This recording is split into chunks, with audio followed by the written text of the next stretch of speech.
What's going on, buddy? It's Dan back with another Moonshine Talking. It's the end of my work week, so that's kind of cool. It's real early in the morning. It's like 1:30 in the morning right now, but I figured I'd bang out this video that I did yesterday and then deleted. And I figured this was as good as time as any to do it, so here we go. Gonna do another wrestling tales, talk some wrestling, talk shop, however you want to say it. But I answer a couple questions and then just tell a couple stories about my time in the business. Uh, like I said many times, the general theme of this one is a lot of the famous people that I met and worked with in the business over the years. Uh, so going back, like I say all the time, I was a nobody in the business. I never made it. I was never in WWE, never in WCW, never in ECW, never in any of the big companies. Never did any international stuff. I mostly just worked in the Florida region and I worked up in the New England region for a little while. And that was pretty much the extent of it. Uh, but being in Florida, particularly being in the Tampa area, with it being such a hot spot and historically being such a big thing down here, it afforded me a lot of opportunities. The circles that I traveled in, the school that I went to, and then the respect and the prestige that came with being a Malenko guy, it kind of helped me out to where I got to work with people that maybe some other people didn't get the opportunity to work with. So I've had some. It was cool. So anyhow, I figured I'd get into it a little bit. So one of the first ones that I did, one of the first fun stories I have was the time I worked a match, and I honestly, it's been so long, I don't even remember if he was actually in the match or he was a second for somebody. I think it might have been he was a second for somebody. But the time during a match, I got beer thrown on me by Bam Bam Bigelow. If any of you are familiar with Bam Bam, he was in WWF, WCW, ECW, all over the world, wrestled in Japan. He's a well renowned wrestler. Got his start in the 80s with Larry Sharp and his wrestling school in New Jersey. He was a big guy, real agile. One of the first guys in the business who was over 300 pounds that you saw doing a moonsault. And yeah, he had a real good run. He most famously he worked with Lawrence Taylor, the New York Giant linebacker. He worked with him at a WrestleMania and put LT over, and so that was kind of like a big thing. Some people were kind of like, oh, it hurt his career because he put a non wrestling guy over, but over time, I think it's considered one of the big moments in wrestling. So I think probably made the right decision. He probably made a lot of money. But yeah, I was doing a show for a company called ACW. It used to be called American Championship Wrestling. Then it switched to American Combat Wrestling. They were like an ECW light kind of program, or not program, but promotion. They did a lot of hardcore stuff, and then they mixed it in with some of like the more pure, more scientific wrestling stuff. That's what I got brought in for. That was the style that I did at the time. I do a lot of cruiserweight matches, tag stuff. Just very basic. Not a lot of frills and bombs and whistles and crap like that. It was just go in there, have a good match, have it be technical, scientific. You know that that was the flavor that we added to the pot, as it were. And so anyhow, one time we were doing I forget what the match was. I want to say it was a six man. It could have been a tag, but regardless, we were out there doing whatever, and somehow I wound up on the outside of the ring, and Bam Bam was out there. He was either seconding, uh, managing, something like that. He could have even just been hanging out in the crowd and decided to get involved because he was Bam Bam Bigelow. No one's gonna stop him. But he was good friends with the promoter. He used to live in what's called Pasco County, Florida, which is north of here, north of where I live. And yeah, he had a beer on him and he just whacked me with it. Boom. And threw a shot with it, and it was the first time I ever had beer thrown in my face, and it just stung something fierce. And I was like, "Oh gosh, damn, this is what this is like." Because I'm not a big drinker. I don't really go to bars and stuff like that, so I don't get into a lot of bar fights and crap. So it was just kind of, it was like a new experience for me, but it was kind of cool. And then after the show, I go see the promoter, and he was buddies with Bam Bam. Hands me the pay, hands my payout, and he's like, "Oh, Scotty had a good time tonight," and I was like, "Oh, that's cool," you know. And I wasn't being a smart ass. I was like, "I'm glad he had fun. I'm glad I got to do something with him, even if it was something as minor as that, and probably insignificant to him. He's probably just ribbing the new guy or whatever it was." But yeah, that was one story. Kind of going in line with the whole hardcore thing. Uh, a lot of people over the years, when they find out that I wrestled, they're always intrigued by it, and they always ask me, "Did I bleed a lot?" And I never did. I was never a guy who got into a lot of blood matches. A lot of the stuff that I did, it really didn't require a lot of blood. A lot of, early in my career, early in my time spent wrestling, it was more the scientific, more the cruiserweight, more like stuff that you would expect from a guy who was trained by Dean Malenko. That was the style that I did, and it never really required a bunch of bloodletting and stuff like that.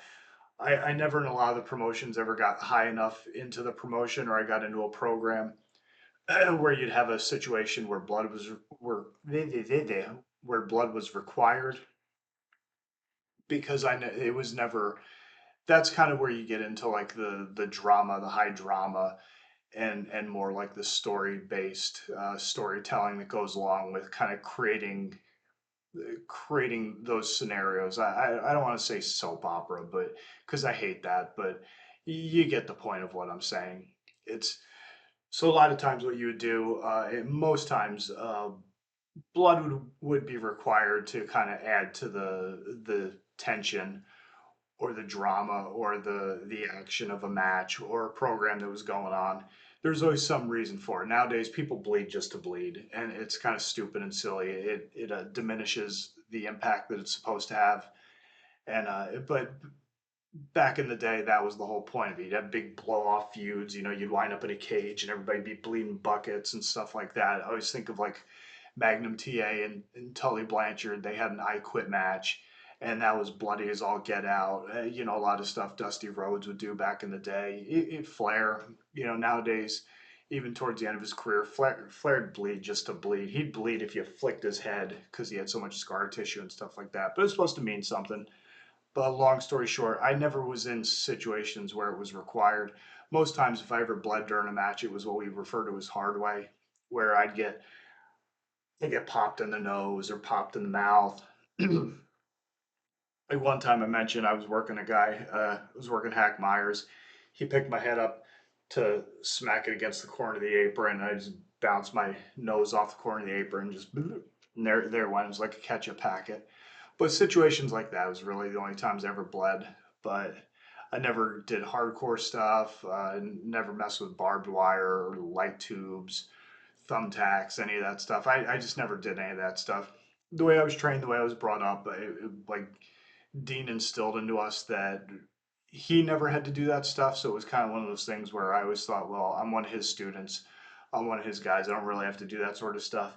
Even though a bunch of my other trainers they were bleeding all the time because they worked at a bunch of hardcore promotions. But yeah, if any of you were ever curious about that, there's the answer to it. I really wasn't a big blood guy and never had to be.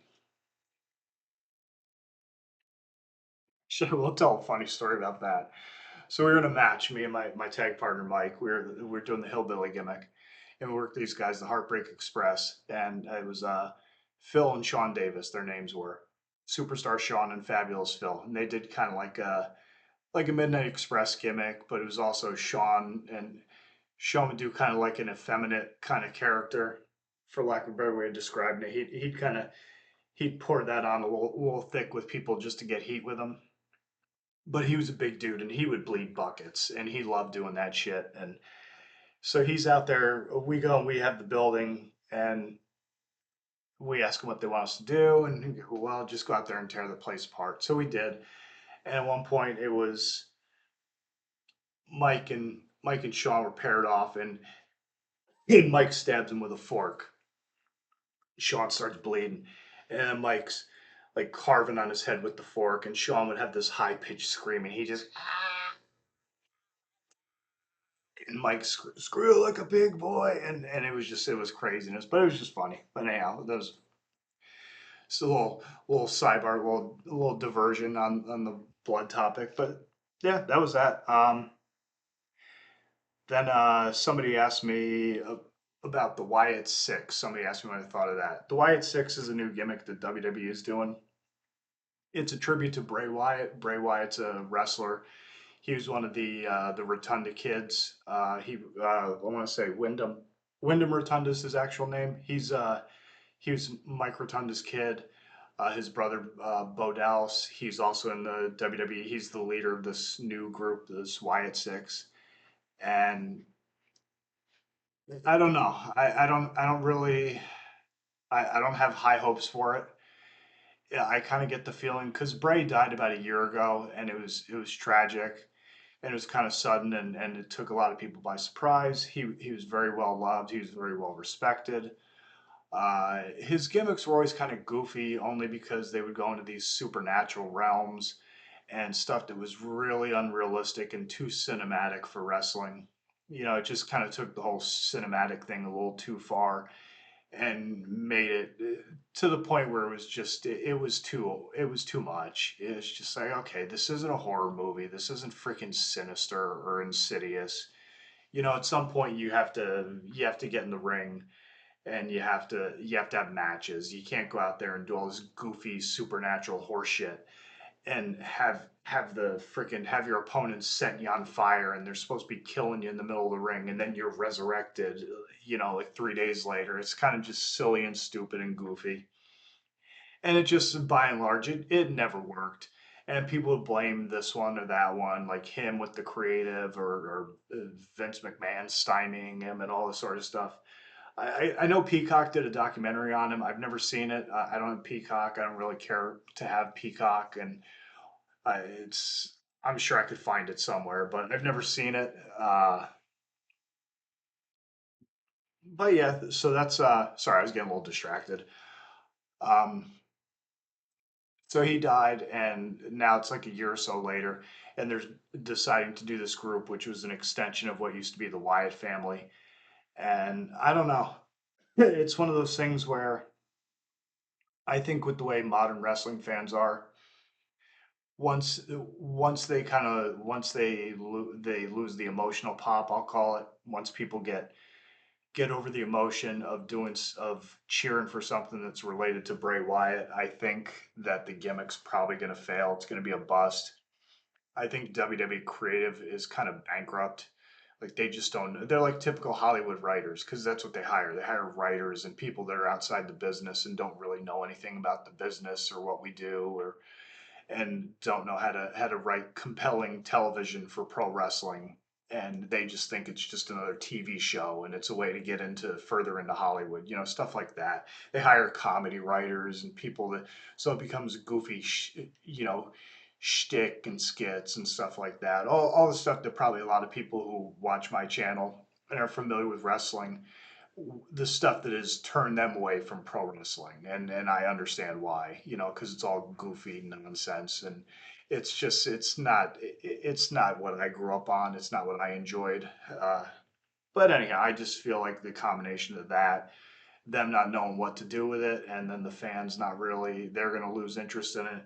I think it's probably going to die on the vine pretty quickly, which is unfortunate because there's a few halfway decent people in the group, but yeah, that's what I think of that. I think it's DOA. I wish them well. I don't want to see people lose their jobs because creative sucks and they come up with these goofy ideas to try and like kind of like hot shot an idea or hot shot an emotion or something like that just to get people tuning in or whatever the deal is, why they would come up with this thing. It's just, I don't know. It's just kind of silly and goofy, and I don't get it. I saw the debut and I was like, eh, and then I saw the follow up segment the next week and I was like, okay, this is already getting stupid, and that's kind of where I see the trajectory on it. So that's my thoughts on that. And then another one would be going back to the famous people I've worked with or had interactions with. I did a show with John Tenta. He had a promotion, Earthquake, and he had a promotion in Sanford, Florida. And I think it was the second or maybe the third show that he did. It was the third show. And we, no, it might have been the second, but either second or third show. We'll just go with that for sake of time. Um, it was a big show. We had all these big name talents, all these former WCW, WWF guys, indie talent, local talent. It was all mixed together. And my role and my buddy Kevin's role was to open the show. So we went out there with these big grandiose ideas of what we were going to do. We had this big, all these spots planned and all this freaking, just all the bells and whistles and just had the whole thing choreographed from start to finish, which was stupid. And the main event was John versus Scott Hall, which, if anyone knows Scott Hall from WCW with the NWO, he was Razor Ramon. Uh, Big Scott Hall back in the day in AWA. He had a long, storied career. He was actually, matter of fact, first show I ever went to as a kid, he was on the show, which I always thought was pretty wild because Tony Atlas was also on that same show. The indie promotion came to our hometown and I got to see wrestling for the first time live, and it was awesome and left a mark on me. And he was on it, and Tony Atlas was on it, and then fast forward a couple decades, and I'm getting to work on shows with these people. It was kind of surreal, but my interaction with Scott Hall wasn't quite what would have imagined it as a little boy, as a little Dan. I wouldn't have imagined that I would have me and my opponent would have gone like 15 minutes over the time we were allotted and pissed off the entire locker room, particularly Scott Hall, who was in the back cutting a promo on us the whole time as we got further and further into our match that we had planned because we had to get our shit in, which is never a good idea, in case you were wondering. And if anyone's an aspiring wrestler, get out of the get your shit in mindset. It doesn't work. It's not good for the business. So he was just pissed, and he's like, "Who do these guys think they are? I'm the star here, not them." And it was, from what I gathered, it was pretty bad. Like, a couple people mentioned it to us afterwards, and then John pulled us to the side and he told us he wasn't going to take it personal this time, but if it happens again, he was going to take it personal. And then we had an issue, or at least I had an issue, the next show we did with Prince Ikea, and I ended up getting myself and my tag partner, we ended up getting fired from the promotion after that. They just got tired of dealing with us. And that was one of the main reasons, was because we pissed off Scott Hall. And then the next month we had another bad show, and they're like, "Yeah, you know what? There's plenty of wrestlers around here. We'll give somebody else an opportunity." But yeah, that was kind of a bad one. But then kind of a cool one that I could say is that I've actually been in the ring with Batista. I don't know if anyone's familiar with him, Dave Batista. He's currently a Hollywood actor. He's done a bunch of films. And I used to train at Steve Kern's school, which Steve Kern was a wrestler in the 80s. He wrestled in the 90s. He ended up working backstage for WWE. He ran a school. One of his students took over the school when he went to work for WWE as a producer. And they had Batista come there with a bunch of the WWE guys because he had a tricep tear and he was recovering from that, rehabbing. He was finally ready to get back in the ring, so they needed people to work out with him. And my buddy Steve was supposed to do it, but he was in the Cayman Islands on vacation. So I was calling him about whatever I was talking about. I think we had some new students and I was talking about their progress and all that. And he said, "Hey, by the way, can you do me a favor?" I said, "Yeah, what's up?" And he goes, "Can you go to school on this day, on this Thursday?" And I said, "Yeah, why? What's going on?" He goes, "Well, Batista's going to be there and he needs people to work out with. So can you do that for me?" And I said, "Yeah." And of course, I call my partner and I tell him, "Hey, Mike, we got to go to school tomorrow." He's like, "Wow, what's going on?" I said, "Well, Batista's going to be there and this guy's going to be." So we went, we worked out with him, and he was cool. He was a cool dude. Got to work out with him for a little bit, and I always make the joke that he was surprisingly gentle in the ring with me. But he was a cool dude, very quiet. Not quite in the sense of standoffishness, but he was just quiet and for the most part kept to himself, and he was just there to do his thing and get on with the day. I kind of wish we'd have taken pictures because there's a bunch of cool guys. Chris Chavis, who used to wrestle as Tatanka, was there. Big Vito LaGrasso. couple other guys. I want to say one of the Bashams. This guy Sylvain Grenier, who was a Canadian guy, but he was working for WWF at the time. And then was one or two other guys, but I can't remember who else was there. But that was the gist of it. But yeah, it was cool, and it's kind of weird because seeing him go on to be a Hollywood actor, it's just weird to think to myself that, wow, you were in the ring with that guy, and then he's Drax the Destroyer, or whatever it was in the Guardians of the Galaxy movie. But yeah, it was kind of cool. So it's kind of like a cool little footnote in my story. And then probably the piece de resistance. I don't know if I should. I'll tell the whole story here because we're getting about 20 minutes, and I want to bore you people too much. But I actually got to the time when I almost got when I almost made my way up the rung of the ladder to getting an actual job in wrestling was when I did some stuff with I had a tryout with OVW, which was WWE's developmental territory in Kentucky that was run by a guy named Danny Davis and Jim Cornette.